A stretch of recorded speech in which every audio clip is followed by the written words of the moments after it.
Shalom, salam sejahtera bagi kita semua. Bapak Ibu yang dikasihi dan diberkati oleh Tuhan kita Yesus Kristus.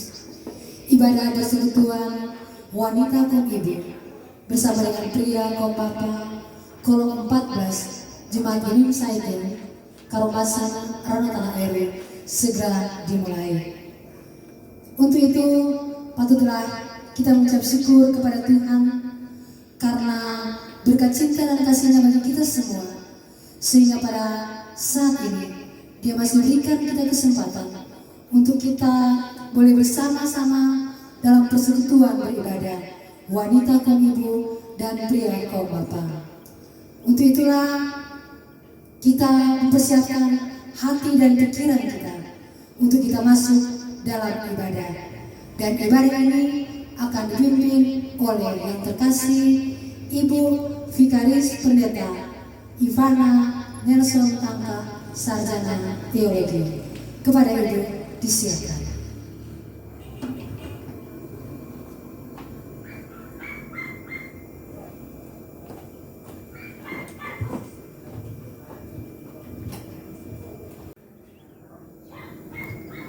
Saudara-saudara, wanita kaum ibu pria kaum bapak yang dikasihi dan berkati Tuhan, mari kita berdiri dan kita melakukan bersama kidung pujian Allah hadir bagi kita.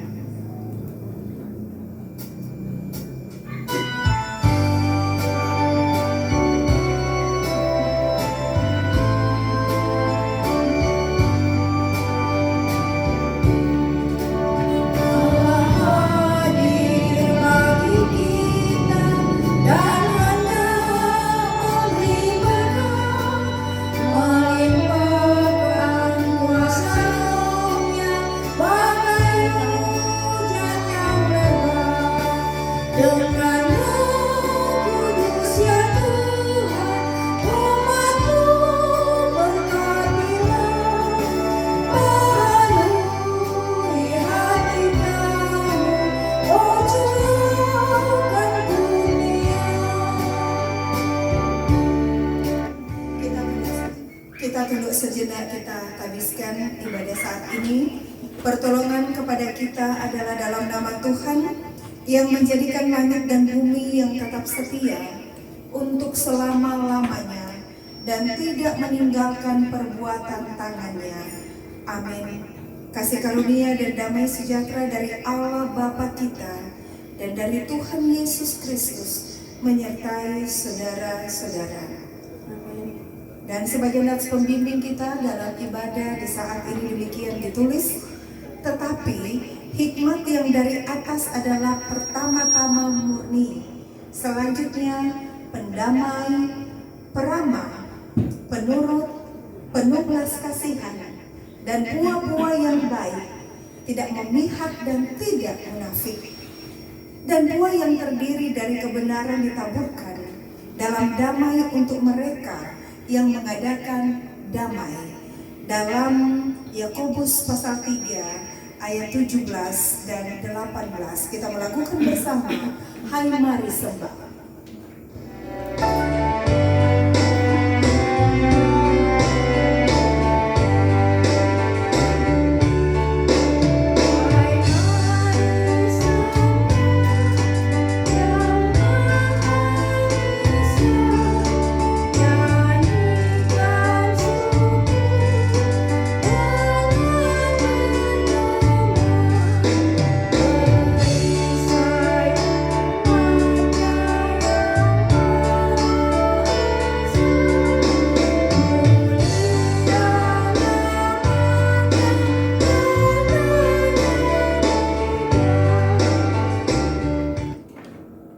Silakan duduk kembali dan saat ini kita akan merendahkan diri di hadapan Tuhan Allah kita dan mari kita mengaku dosa kita kepadanya. Kita tunduk kepala, kita berdoa. Bapa, kami sangat bersyukur, berterima kasih Tuhan, di malam yang indah ini kami boleh ada sebagaimana kami ada Tuhan. Kasih-Mu terlalu amat dalam kehidupan kami Tuhan. Engkau Allah yang tidak pernah membiarkan kehidupan kami dan Engkau Allah yang tidak pernah meninggalkan kehidupan kami.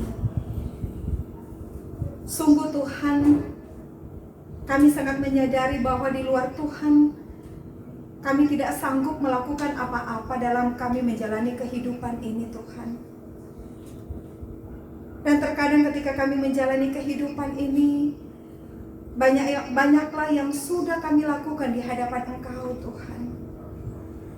Baik itu yang menyukakan hati Bapa di sorga, dan ketika pun kami mendukakan hati Bapa, banyak kealpaan, kelalaian Tuhan, banyak kesalahan, pelanggaran yang kami lakukan Tuhan,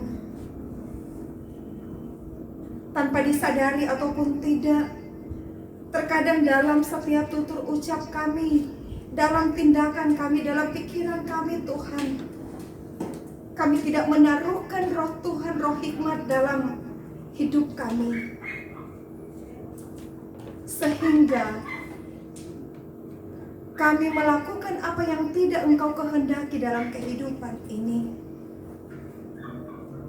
Untuk itu ya Bapa, dengan penuh kerendahan hati, di saat ini Tuhan Yesus, kami sungguh mau datang menyadari Tuhan, betapa kami sudah banyak kali Tuhan melakukan perbuatan-perbuatan yang jahat di hadapan Engkau. Ampuni kami, kasihani kami Tuhan, dan layakkanlah kami Tuhan dalam peribadatan ini Tuhan, untuk kami mau hidup sungguh, melakukan setiap apa yang menjadi kehendak-Mu dalam kehidupan kami ini. Terima kasih Tuhan Yesus. Amin. Mari kita melakukan bersama-sama di muka Tuhan Yesus.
Saudaraku, saat ini kita akan masuk pada perenungan firman Tuhan, yang pada saat ini kita akan merenungkan bersama dalam Kitab Kudus Perjanjian Lama, Pengkhotbah pasal 10 ayat 1 sampai dengan ayat yang ke-20. Namun sebelumnya, mari kita meminta kekuatan daripadanya. Kita berdoa.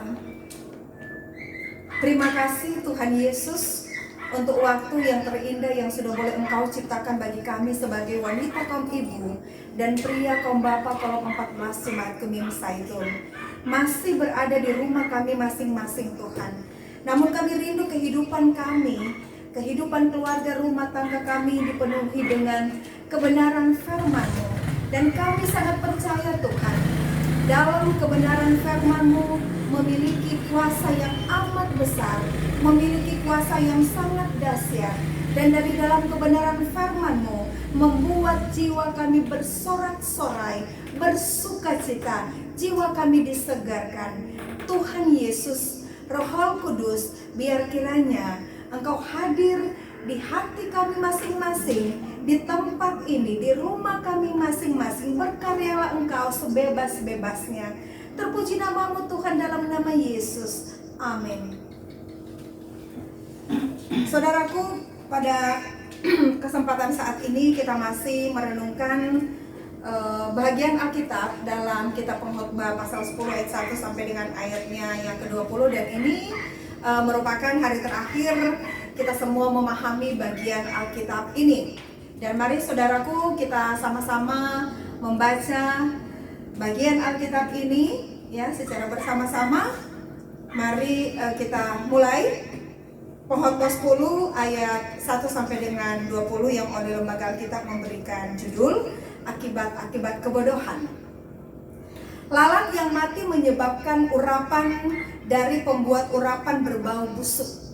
Demikian juga sedikit kebodohan lebih berpengaruh daripada hikmat dan kehormatan.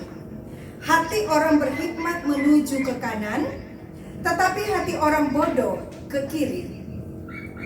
Juga kalau ia berjalan di lorong, orang bodoh itu tumpul pikirannya, dan ia berkata kepada setiap orang, orang itu bodoh. Jika amarah penguasa menimpa engkau, janganlah meninggalkan tempatmu, karena kesabaran mencegah kesalahan-kesalahan besar. Ada suatu kejahatan yang kulihat di bawah matahari sebagai kehilafan yang berasal dari seorang penguasa. Pada banyak tempat yang tinggi didudukan orang bodoh, sedangkan tempat yang rendah diduduki orang kaya. Aku melihat budak-budak menunggang kuda dan pembesar-pembesar berjalan kaki seperti budak-budak. Barang siapa menggali lubang akan jatuh ke dalamnya, dan barang siapa mendobrak tembok akan dipangut ular. Barang siapa memecahkan batu akan dilukainya. Barang siapa membelah kayu akan dibahayakannya. Jika besi menjadi tumpul dan tidak diasah, maka orang harus memperbesar tenaga. Tetapi yang terpenting untuk berhasil adalah hikmat. Jika ular memangut sebelum mantra diucapkan, maka tukang mantra tidak akan berhasil. Perkataan mulut orang berhikmat menarik, tetapi bibir orang bodoh menelan orang itu sendiri. Awal perkataan yang keluar dari mulutnya adalah kebodohan, dan akhir bicaranya adalah kebebalan yang mencelakakan. Orang yang bodoh banyak bicaranya, meskipun orang tidak tahu apa yang akan terjadi dan siapakah yang akan mengatakan kepadanya apa yang akan terjadi sesudah dia. Jeripaya orang bodoh melelahkan orang itu sendiri, karena ia tidak mengetahui jalan ke kota. Wahai engkau tanah, kalau rajamu seorang kanak-kanak dan pemimpin-pemimpinmu pagi-pagi sudah makan, berbahagialah engkau tanah. Kalau rajamu seorang yang berasal dari kaum pemuka dan pemimpin-pemimpinmu makan pada waktunya dalam keperkasaan dan bukan dalam kemabukan. Oleh karena kemalasan runtuhlah atap, dan oleh karena kelambanan tangan bocorlah rumah. Untuk tertawa orang menghidangkan makanan, anggur meriangkan hidup, dan uang memungkinkan semuanya itu. Dalam pikiran pun janganlah engkau mengutuki raja, dan dalam kamar tidur janganlah engkau mengutuki orang kaya. Karena burung di udara mungkin akan menyampaikan ucapanmu, dan segala yang bersayap dapat menyampaikan apa yang kau ucapkan. Sampai di sana pembacaan Alkitab kita pada saat ini. Puji Tuhan, sampai di sana pembacaan Alkitab kita pada saat ini. Berbahagialah kita yang senantiasa membaca, merenungkan akan setiap kebenaran firman Tuhan. Terlebih kita memberlakukan setiap kebenaran firman Tuhan itu dalam kehidupan kita setiap hari. Amin. Bapak Ibu, saudara yang dikasihi berkati Tuhan, apa kabar malam ini? Udah baik-baik semua toh? Doa harapan saya tentunya orang semua dalam keadaan yang baik-baik. Kong baku-baku baik lagi Kang. Sebagai suami istri, sebagai bertetangga, berjemaat, kan sama orang baku-baku baik. Karena orang ini diciptakan serupa, dibentuk serupa dengan segambar Allah. Yang Allah itu yang sifat karakternya Allah yang penuh dengan kasih, Allah yang penuh dengan pembaik. Makanya saya mengingat ada tuh slogan dari pendeta Catherine Ering dari Sinode pada waktu lalu yang memimpin kegiatan ibadah Pria Kembapa, kalau tidak salah pada waktu itu ada slogannya seperti ini, Bapak Ibu Saudara. Tuhan Yesus pembaik, hati saya pembaik. Nah, mari kata orang kalau ucapkan sama-sama kan pada saat ini kan. Nanti saya katakan Tuhan Yesus pembaik, Bapak Ibu di rumah jawab hati saya baik. Nah, oke? Boleh sama-sama ya? Kita sama-sama ya. Tuhan Yesus pembaik. Hati Yesus baik. Belum dapat dengar ini, kita belum dapat dengar ini. Betul semangat ini Bapak Ibu di rumah, no kan? Orang enak masih selama ini orang beribadah di rumah kan sudah sekian bulan ya. Artinya orang beribadah di rumah, orang kayak mau berlutut, mau angkat tangan for Tuhan, sebebas kita untuk memuji, sebebas kita untuk beribadah ya kepada Tuhan. Nah, ulang. Tuhan Yesus pembaik.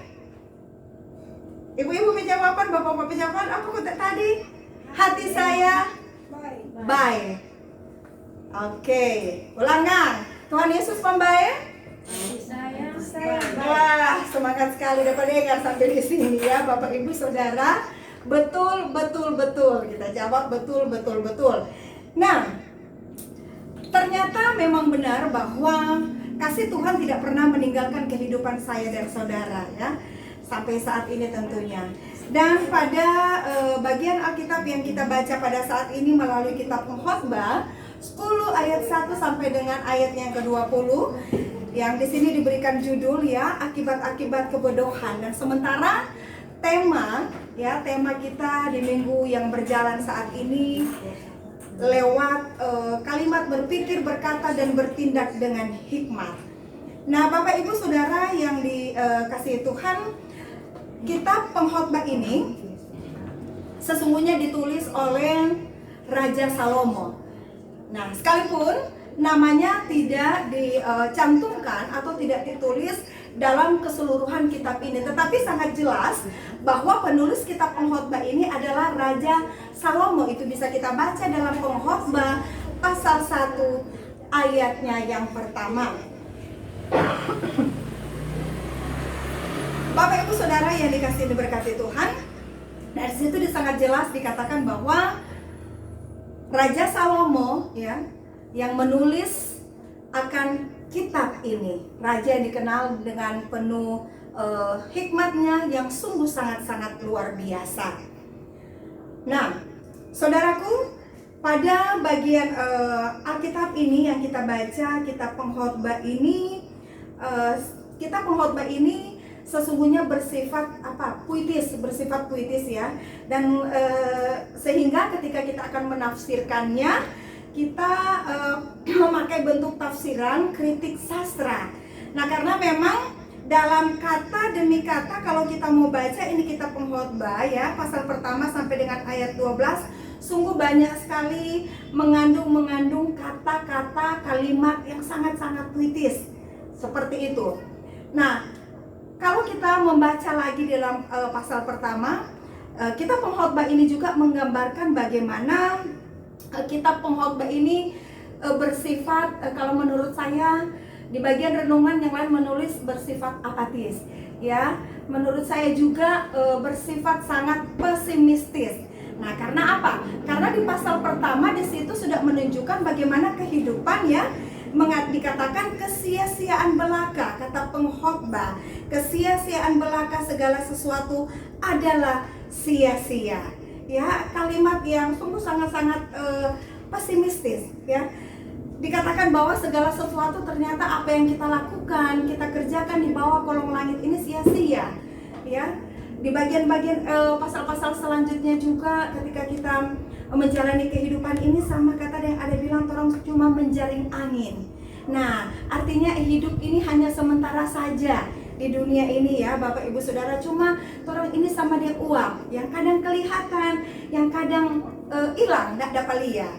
atau yang diibaratkan orang sama dengan bunga yang kadang mekar, lingsut, layu, kemudian mati. Tempatnya pun tidak dikenal oleh orang. Makanya pengkhotbah ini memberikan pengajaran kepada kita di hidup yang sangat sementara ini. Penulis mau menyampaikan kepada kita pembaca masa kini, umat di zaman now pada saat ini, keseluruhan kitab pengkhotbah ini diajak untuk bagaimana kita mengucap syukur kepada Tuhan dengan segala berkat yang sudah Tuhan berikan kepada kita, dan kita tidak mengisi kehidupan kita hanya dengan kesia-siaan belaka. Nah, saudaraku yang kasih berkati Tuhan, pengkhotbah menulis ini berlandaskan atas pengamatannya secara pribadi dan atas pengalaman hidupnya secara langsung. Kita tahu bagaimana kehidupan dari Raja Salomo, ya. Kita tahu kehidupannya, ya, sangat terkenal, hikmatnya luar biasa, kemasyurannya terkenal pada saat itu, ya. Seorang yang sangat hebat, dan Alkitab menyaksikan tidak ada orang seperti Salomo. Alkitab menyaksikan hal itu dengan hikmatnya yang begitu hebat. Tetapi ya, ketika sekalipun seorang Raja Salomo, seorang yang sangat berkuasa pada saat itu, dia tidak luput dari yang namanya kesalahan. Dia juga jatuh di dalam dosa sebagai manusia biasa, Bapak Ibu Saudara. Dia jatuh dalam dosa apa, Bapak Ibu Saudara? Penyembahan berhala, penyembahan berhala. Jadi dia menggambarkan kehidupannya ketika dia berada dalam posisi yang sungguh sangat-sangat, katakanlah dalam posisi yang sangat bersukacita. Kan seorang raja punya kedudukan yang tinggi, ya, punya segala-galanya, kekuasaan, ya, punya pokoknya semua dia punya pada saat itu.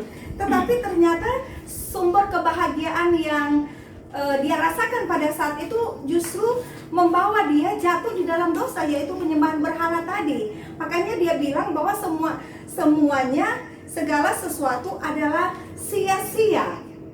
Nah, saudaraku yang dikasihi dan berkati Tuhan, dan untuk itu pengkhotbah mengingatkan bahwa betapa pentingnya ketika kita berpikir, berkata, dan bertindak dengan hikmat daripada Tuhan. Karena hikmat kita orang manusia itu, Bapak Ibu, terbatas adanya. Kita butuh hikmat Tuhan yang sungguh tiada terbatas ruang, waktu, dan tempat. Kas, nanti mau edit nih kalau kita banget ya, silahkan.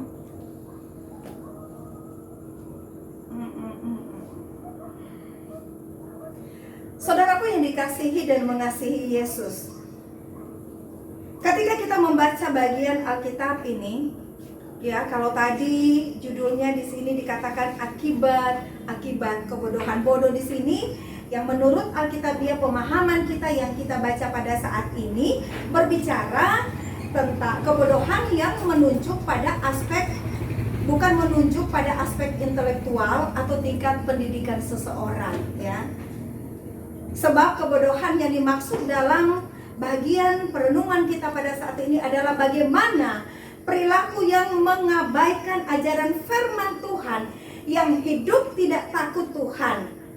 Nah, sekalipun ia seorang berpendidikan tinggi seperti saya katakan tadi, Salomo seorang raja yang besar, ya, ketika dia hidup dalam zona nyaman, dia lupa, dia jatuh dalam penyembahan berhala, Bapak Ibu Saudara. Makanya dia mengingatkan, ketika kita menjalani kehidupan yang penuh dengan kefanaan ini dia, yang kehidupan yang orang tidak tahu kapan kita berada di tengah-tengah dunia ini. Hidup ini yang adalah sebuah kesempatan. Pengkhotbah mengingatkan agar supaya kita memang hidup selalu takut akan Tuhan, mempergunakan setiap hikmat, kita meminta hikmat akal budi daripada Tuhan.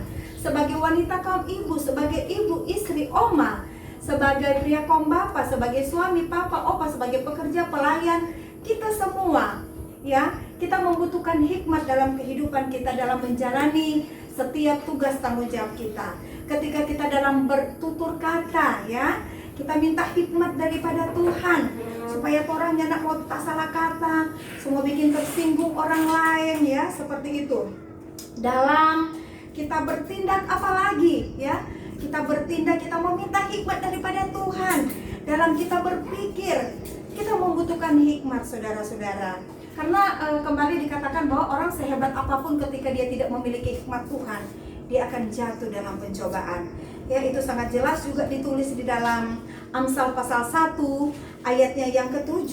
Dikatakan takut akan Tuhan adalah permulaan pengetahuan, tetapi orang bodoh menghina hikmat dan didikan. Bagian ayat-ayat yang kita baca tadi sangat jelas dikatakan ya, walaupun orang kembali punya intelektual yang tinggi, tetapi ternyata pada kenyataannya, impactnya dalam kehidupannya sehari-hari tidak mencerminkan bahwa dia seorang yang terpelajar, justru melakukan apa yang mungkin bisa dilakukan oleh orang yang bodoh secara intelektual. Tetapi justru sebaliknya, ketika orang yang mungkin kita anggap dia biasa-biasa saja, tetapi kok dalam kehidupannya itu sangat bersahaja. Dalam bertutur kata, bertindak, berucap memang menampakkan memang kata dia ibu Tuhan. Dia kata memang bapak yang takut Tuhan, ibu yang menjadi teladan, bapak yang menjadi contoh dalam kehidupan persekutuan rumah tangga, dalam pelayanan, berjemaat, bermasyarakat. Nah, saudaraku yang dikasihi dan diberkati Tuhan, kebodohan-kebodohan di sini, ya, kebodohan-kebodohan apa sih yang dimaksud dengan kebodohan-kebodohan melalui pembacaan Alkitab kita pada saat ini? Di sini antaranya dikatakan bahwa ketika hati seseorang itu cenderung ke kiri. Nah, di sini ketika hati seseorang itu cenderung ke kiri. Nah, dalam tradisi budaya timur kuno pada saat itu, dan ini pernah dibahas khotbah kita pada beberapa minggu yang lalu ya, tentang itu dalam kitab Injil Matius, domba ada di sebelah kanan dan kambing di sebelah kiri, menggambarkan itu orang yang penuh hikmat ada di sebelah kanan. Ya, orang yang penuh hikmat itu ada di sebelah kanan, orang yang berbahagia, selalu bersuka cita, ada damai sejahtera. Justru sebaliknya, orang yang bodoh ada di sebelah kiri, kumpulan-kumpulan kambing ya. Nah, sebelah kiri itu menunjuk pada kebinasaan ya, menunjuk pada petaka, menunjuk pada kesialan. Nah, itu orang-orang bodoh petamba Bapak Ibu Saudara. Jadi ada pemisahan, itu domba dan kambing. Kita tahu karakter domba itu seperti apa. Domba itu punya karakter yang suka sharing, membantu, tolong menolong, suka membagi makanan. Dorang kalau gembala setuntun dalam satu kawanan ya, padang rumput, baku berbagi dorang pe makanan. Nah, beda dengan kambing ya. Beda dengan kambing, sifatnya sukanya apa? Batandu. Ini boleh lihat mau orang mau ada tuh istilah kata, ini boleh lihat susah lihat orang senang lihat orang susah. Nah, itu karakter kambing. Nah, ternyata bodoh dalam Alkitab bukan mau bilang bodoh dia nih tahu baca, bodoh dia nih tahu kalian misalnya. Bukan seperti itu, tetapi bodoh ketika dia melakukan apa yang tidak sesuai dengan kehendak Tuhan. Jadi dia cuma berjalan ke kiri. Nah, itu seperti saya katakan tadi menuju pada kebinasaan, petaka, kesia-siaan belaka. Nah, untuk itu kita kembali ya, diingatkan untuk mari dalam kita menjalani kehidupan ini, kita meminta hikmat daripada Tuhan agar supaya kita tidak ada di kumpulan-kumpulan jalan ke kiri, kumpulan-kumpulan kambing. Ya, kumpulan-kumpulan kambing itu DP nama. Itu khotbah pada waktu yang lalu ya, di dalam kitab Matius, Injil Matius, kita melakukan apa yang menjadi kehendak Tuhan. Karena pengkhotbah menyaksikan ya, kalau terang mau baca keseluruhan ini dia bagus sekali Bapak Ibu Saudara. Kalau kita membaca keseluruhan bagian Alkitab, khususnya pengkhotbah ini dari pasal 1 sampai dengan pasal 12. Pengkhotbah menyaksikan, nah DP kunci dari keseluruhan kitab ini, bagian Alkitab yang kita baca pada saat ini terdapat dalam pengkhotbah Pengkhotbah pasal 12. Nah, Pengkhotbah pasal 12 ayat 13 dan 14. Saya bacakan bagi saudara. Akhir kata dari segala yang didengar ialah takutlah akan Allah dan berpeganglah pada perintah-perintahnya. Karena ini adalah kewajiban setiap orang, saudara. Nah, orang mesti hidup takut Tuhan, mesti melakukan perintah Tuhan. Tuhan tuh nggak seperintah orang, misalnya mau benci-benci orang, mau iri hati orang. Nah, mau iri hati orang dalam kitab Pengamsal sangat jelas dikatakan ketika juga kita membenci seseorang, iri hati orang lain itu membusukkan tulang-tulang kita, Bapak Ibu Saudara. Nah, itu adalah bagian-bagian dari kebodohan. Ketika kita tidak menjadi saluran berkat bagi orang lain, ya, itu juga adalah bagian dari kebodohan-kebodohan di dunia ini, Bapak Ibu Saudara. Ya, kita menyimpan amarah orang lain, suka menceritakan kejelekan, keburukan sesama kita, itu adalah bagian kebodohan. Kenapa di jalan ke kiri itu, Bapak Ibu Saudara? Atau orang suami istri terkadang sudah mengeluarkan kata-kata sunya aku enak, tersinggung, ya kan, sampai sobaku memake. Nah, itu juga orang berada dalam kebodohan, ya Bapak Ibu Saudara. Ayat-ayat selanjutnya orang ada baca tadi, kalau orang mencermati bersama di situ juga bagian ini mengajak kepada kita untuk orang boleh sabar, ya, untuk orang boleh sabar. Di bagian ayat ada bilang kalau misalnya kata itu penguasa mau marah, orang tetap duduk tenang, orang tetap duduk tenang, tetap dengar, ya, karena itu kesabaran itu, ya, itu kesabaran itu dalam kitab Amsal 16 ayat 32, ya. Amsal 16 ayat 32 di sana dikatakan itu orang yang sabar itu, ya, dia ibarat dia bisa menjaga sebuah kota, ya. Bisa menjaga, itu orang yang sabar, ya. Tapi justru sebaliknya orang yang suka lekas marah, pemarah, bodoh itu dia sebenarnya, Bapak Ibu Saudara.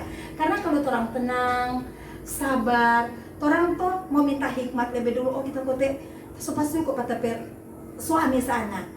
Nah, karena sudah kemarahan sampai itu kata makian terus bilang, tidak war mau bikin sakit hati suami atau anak atau tetangga sesama atau bahkan sesama pelayan, terus ucapkan karena nak pakai hikmat, karena penuh kedongkolan ini hati ini sampai berucap, aduh nintau kasihan, terus bikin tersinggung orang lain karena tidak minta hikmat Tuhan. Ternyata orang ada di bagian yang bodoh juga kalau punya punya tindakan-tindakan seperti itu. Nah, dan untuk itu Bapak Ibu Saudaraku yang dikasih berberkati Tuhan, lewat perenungan kita pada saat ini, biar kiranya kita senantiasa dapat menjadi cerminan, ya. Kita boleh menjadi contoh orang ini sebagai wanita, kaum ibu-ibu Tuhan, kaum bapak gereja yang hidup takut Tuhan. Orang boleh jadi sama dengan kaca. Orang ini sama dengan kaca, bukan jadi sama dengan kaca. Orang ibarat sebuah kaca, cermin. Toh, orang mau berdiri, muka belakang apa? Dapalia. Jadi dapalia untuk orang memancarkan bahwa oh tuh ibu-ibu Tuhan kalau 14 bukan main. Dorang memang kata hidup takut Tuhan. Lihat dorang kalau ada teman ibu yang lain dalam kesusahan, dorang itu cari solusi. Bukan justru seperti saya katakan tadi, ya, susah lihat orang senang, senang lihat orang susah. Justru dalam keadaan yang susah dorang nggak bantu, cuma bicara-bicara kasihan mah, nggak bertindak. Cuma kasih, ada bilang di bibir doang, lips doang, ya. Tidak seperti itu. Sebagai pria kaum bapak juga, Kang, aduh menampilkan, ya, bapak-bapak gereja sama dengan tuh lagu kaum bapak gereja. Nah, umat maha Tuhan, ya, bagaimana itu mengayomi kehidupan keluarga rumah tangga, ya, menjadi berkat di tengah kehidupan istri, anak-anak dalam pelayanan. Begitupun kalau orang misal sebagai pelayan Tuhan, ya, apapun kita, ya, Tuhan meminta supaya ketika kita menjalani kehidupan ini yang hanya sia-sia, hanya sementara buat orang ada di dunia ini, no, kan? Cuma sementara. Kok serta orang mau pergi kamari, Tuhan mau buka kemarin itu kitab kehidupan, masih ingat itu cerita satu itu Sintike dan Eunike ketika Paulus ada bilang topa sungsugos mau di penama sudah di buku kitab kehidupan, so ada mahkota ngoni, jadi jangan ngoni bikin tercoreng dengan ngoni perselisihan, sama-sama pelayan. Kok ada perselisihan, kalau boleh mau baku baik, toh jangan misalnya orang so ada di Yerusalem barunya tuh kan Tuhan mau lihat. Ibu Eka ada bikin apa tuh hari Jumat tanggal 7 Agustus, Ibu Meti, Ibu Ida atau kita ada baking apa, ya kan? Tuhan melihat apa yang orang ada baking. Apakah kita sudah meminta hikmat Tuhan supaya orang dapat menjalani kehidupan ini sesuai dengan apa yang menjadi kehendak Tuhan. Kuncinya tadi di dalam Pengkhotbah pasal 12 yang saya bacakan tadi ayat 13, kemudian ayat 14 dikatakan, karena Allah akan membawa setiap perbuatan kepengadilan yang berlaku atas segala sesuatu yang tersembunyi, entah itu baik, entah itu jahat. Saya katakan tadi, jadi Tuhan yang di dunia yang sementara kita pijaki ini, ya, Tuhan mau bawa di pengadilan, mau buka di buku kitab kehidupan. Tidak ada yang tersembunyi kok di hadapan Tuhan. Daud bilang tidak ada yang tersembunyi di hadapan Tuhan. Semua sangat telanjang. Jadi Tuhan tahu apa yang kita orang pikirkan, orang ucapan, ya, apa yang orang apa yang orang lakukan dalam praktek tindakan kita. Tuhan tahu semua, ya, entah itu orang ada baking bagus, baking jahat. Jadi Tuhan mau lihat semua, mau buka. Alangkah baiknya ketika nama saya dan saudara tercatat di rumah surganya Tuhan. Amin.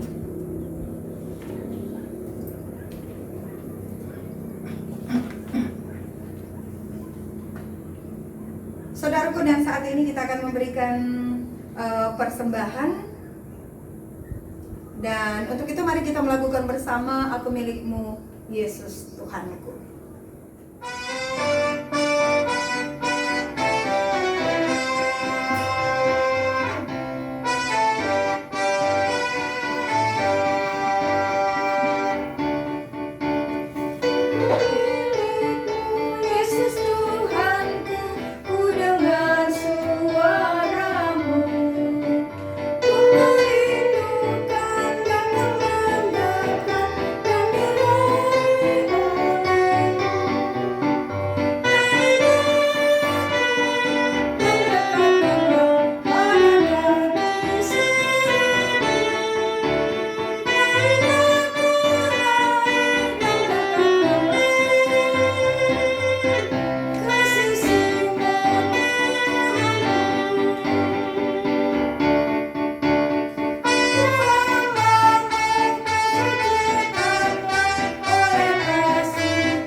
Dan saat ini mari kita berdoa.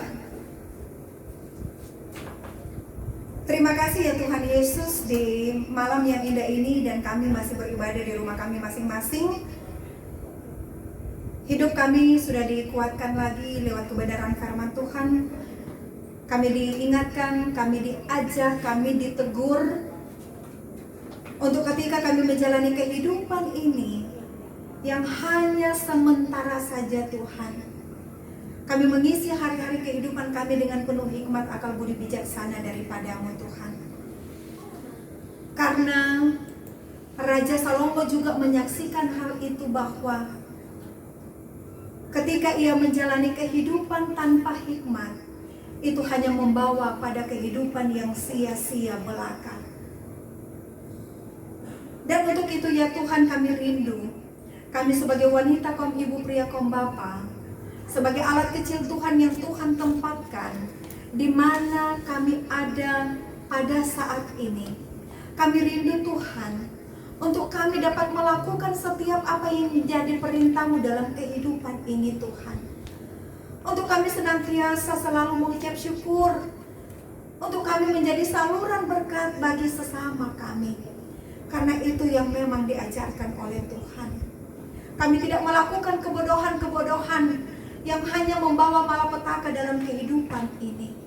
Tetapi justru Tuhan, kami melakukan perbuatan-perbuatan yang mencerminkan benar bahwa kami ini adalah pengikut-Mu yang sungguh, bahwa benar kami ini adalah anak-anak-Mu Tuhan, yang selalu rindu hidup bergaul erat dengan Bapa di surga.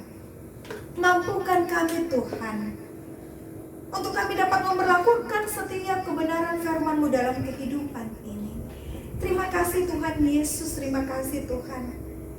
Di dunia yang penuh dengan kefanaan ini, benar Tuhan, kami sangat membutuhkan Tuhan dalam kehidupan ini Tuhan. Sangat membutuhkan Engkau Tuhan dalam setiap helaan nafas kehidupan kami Tuhan. Dalam tugas tanggung jawab kerja kami Tuhan. Terima kasih ya Tuhan. Dalam ibadah ini kami sudah memberikan persembahan, diberkati setiap tangan yang terulur. Kami memberi lewat kekurangan kelebihan yang ada pada setiap kami. Namun inilah persembahan kami, tubuh, jiwa, dan roh kami, sebagai persembahan yang hidup, yang kudus, dan yang berkenan di hadapan Tuhan. Biar kiranya Tuhan menerima persembahan kami saat ini. Bapa, hamba rindu berdoa bagi kami semua Tuhan, jemaat kolom 14, baik pelayan khusus yang ada, anggota jemaat, pria kaum bapak, wanita kaum ibu saat ini yang sudah beribadah, anak-anak, pemuda, remaja.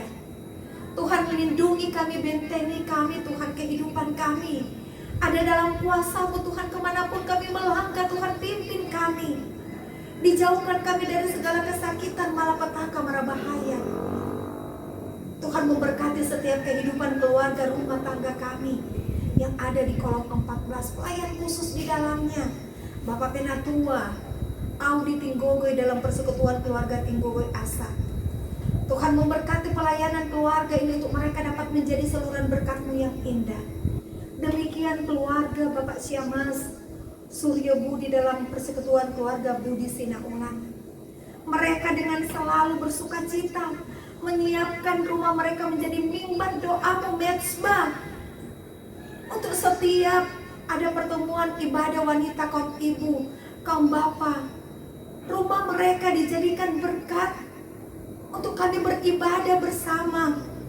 Dan untuk itu Bapa, biar kiranya Engkau mengembalikan berkat atas kehidupan mereka. Lumbung-lumbung mereka diisi dengan berkat-berkat jasmani maupun rohani.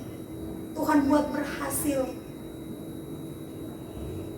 Dan rencana keluarga anak mereka yang sulung Bagas yang nantinya akan studi di luar daerah, kami berdoa memohon Tuhan, Engkau kawali pemuda Bagas ini Tuhan. Lindungi dia Tuhan, mampukan dia Tuhan Yesus, di dalam dia menjalani hari-hari ke depan yang tidak bersama-sama dengan orang tuanya. Tapi kami percaya Tuhan yang akan menopang anak Bagas ini, karena dia anak yang begitu setia, begitu rajin di hadapan Tuhan. Kami percaya masa depan sungguh ada dan harapan tidak akan pernah hilang dalam perjalanan kehidupan anak-anak yang ada di tempat di sini. Bagas, Tuhan bentengi dia Tuhan. Engkau menjadi sahabat sejati baginya. Terima kasih Tuhan Yesus. Keluarga Penatua Encik Patricia Sumampo Sigar, Tuhan memberkati kehidupannya juga Tuhan. Suami, anak-anak, Tuhan buat berhasil. Terima kasih banyak Tuhan Yesus. Tetapi juga hamba berdoa bagi semua jemaat Gebim Saitun kolom 1 sampai 22. Tuhan lindungi kami, pagari kami Tuhan dengan malaikat-Mu Tuhan. Dijauh-jauhkan kami Tuhan Yesus dari segala rupa-rupa pencobaan. Para hamba-hamba Tuhan, pendeta, guru agama, pelayan khusus, komisi kerja, tim doa, panitia-panitia yang sudah terbentuk, pegawai kostor, semua kami sebagai jemaat yang ada, Tuhan menjagai kami Tuhan, melindungi kami semua. Terima kasih Bapa di surga. Kami rindu berdoa Tuhan bagi bangsa negara kami. yang terus bergumul Tuhan dengan adanya pandemi COVID-19. Kami hanya mengandalkan Tuhan. Tuhan beracara di tengah-tengah kehidupan bangsa negara kami, daerah kami tercinta. Tuhan memampukan pemerintah yang bekerja keras memberantas penyebaran virus COVID-19 ini. Para medis, dokter, semua yang terlibat. Tuhan memampukan mereka kesehatan yang ekstra Engkau karuniakan. Tuhan tolong Tuhan. Dunia, biar kiranya Tuhan Yesus Engkau meluputkan kami dari malapetaka ini Tuhan Yesus. Terima kasih banyak Bapa di surga. Sambil kami mendoakan bagi mereka yang sakit, yang terpapar oleh adanya pandemi ini, maupun mereka yang terbaring sakit oleh berbagai penyakit yang ada, mulai dari anak-anak kecil sampai orang dewasa. Mereka yang tidak punya biaya untuk berobat, Tuhan. Gerakkan para hati-hati dermawan di sekitar kehidupan mereka, Tuhan, untuk dapat menolong. Tuhan mendengar setiap teriakan minta tolong mereka, Tuhan. Tuhan kasihanilah mereka. Tuhan memberikan kesembuhan bagi setiap mereka dan mereka dalam pemulihan. Tuhan terus beracara. Tuhan terus menjamah. Karena kami percaya Tuhan Yesus yang kami sembah dahulu sekarang tidak pernah berubah. Bumi akan hilang lenyap, hancur seketika, tetapi firman Tuhan, kasih sayang Tuhan tidak pernah beranjak dalam kehidupan kami. Kami mengandalkan Engkau Tuhan dalam kehidupan kami. Kami mengakui akan kemahakuasaan Tuhan dalam hidup kami, Tuhan. Gereja boleh banyak, rasul boleh banyak, nabi boleh banyak, juru selamat hanya Engkau ya Yesus Kristus sebagai Raja Mesias kehidupan kami, yang sanggup meluputkan kami dari segala bahaya ancaman kehidupan ini. Sakit penyakit, pergumulan penderitaan apapun. Karena Tuhan yang membentuk kami, Tuhan tahu persis. Tuhan mengerti setiap apa yang kami hadapi, kami jalani dalam kehidupan ini. Tuhan, mereka yang bersuka cita karena ketambahan usia, baik usia kelahiran maupun perkawinan, Tuhan lengkapi dengan sukacita yang berasal daripadamu. Tambahkan damai sejahtera Allah. Dan bagi mereka yang berduka, Engkau Allah yang adalah sumber penghiburan yang sejati. Terpuji namamu Tuhan Yesus. Sepanjang malam ini kami hanya mau berserah, bersandar kepadamu. Terpuji namamu Tuhan, kekal untuk selama-lamanya, yang sudah mengajar kami berdoa bersama. Bapa kami yang di sorga, dikuduskanlah namamu, datanglah kerajaanmu, jadilah kehendakmu di bumi seperti di sorga. Berikanlah kami pada hari ini makanan kami yang secukupnya, dan ampunilah kami akan kesalahan kami, seperti kami juga sudah mengampuni orang yang bersalah pada kami. Dan jangan bawa kami dalam pencobaan, tetapi lepaskanlah kami daripada yang jahat, karena Engkau yang punya kerajaan, kuasa dan kemuliaan dan sampai selama-lamanya. Amin. Bapak Ibu Saudaraku, mari kita berdiri dan kita melakukan bersama-sama. Aku mau berjalan dengan juru selamatku.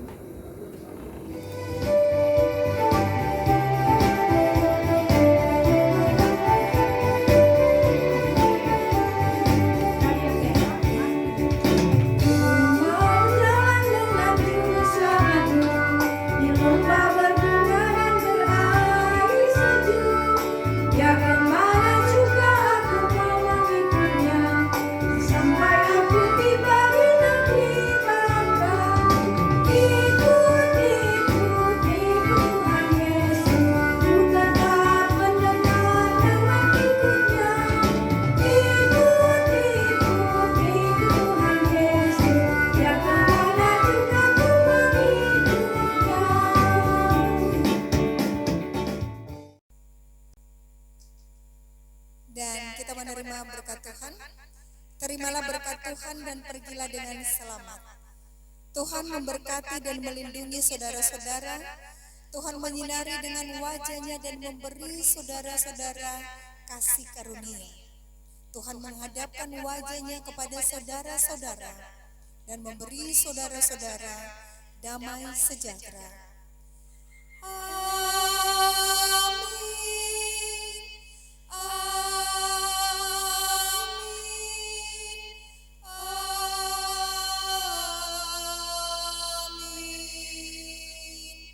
Demikianlah ibadah wanita kaum ibu bersama dengan pria kaum bapak pada saat ini. Tuhan Yesus memberkati kita semua.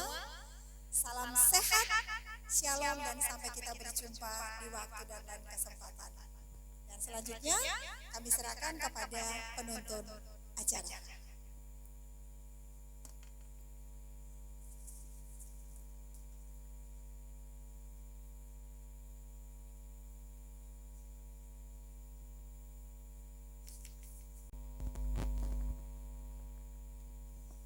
Demikianlah ibadah persekutuan wanita kaum ibu bersama pria kaum bapa kolom 14 Jemaat Gemim Saitun Karomasan Ramatan Weru telah selesai. Untuk itu disampaikan terima kasih banyak kepada Ibu Vikaris Pendeta Ibu Ivana Nelson Tangka Sarjana Teologi yang sudah memimpin ibadah pada malam hari ini bersama dengan pendukung acara Ibu Meti Kaunang Worang yang sudah menjadi prokantor dan tim kameramen Ibu Siska Budi Sinaulan bersama pemuda Bagas Eka Budi. Disampaikan terima kasih, Tuhan Yesus memberkati.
bersama.